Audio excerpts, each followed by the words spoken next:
మొత్తానికి చాలా రోజుల తర్వాత హనీ పాప కోరిక అయితే నెరవేర్చాను అనమాట. చాలా హ్యాపీ అయిపోయింది హనీ. ఇందాకేదో అడుగుతుంటు ఏంటది? కొత్త సైకిల్ ఎప్పుడు కొనిస్తావు?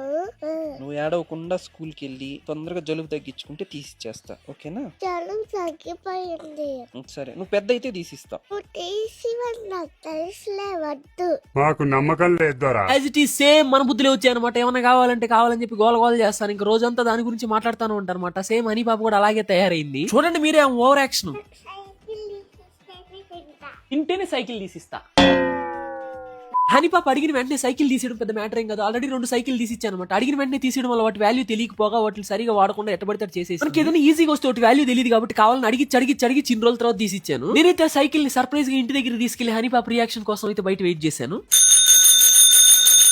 సైకిల్ బెల్ సౌండ్ వినగానే ఆనందంతో వచ్చి నన్ను హగ్ చేసుకుంటది అనుకున్నా, కానీ డైరెక్ట్ గా సైకిల్ ఎక్కేసింది నన్ను పట్టుకోకుండా. ప్లీజ్ లైక్ అండ్ సబ్స్క్రైబ్ చేసుకోండి. ఉంటా బాయ్.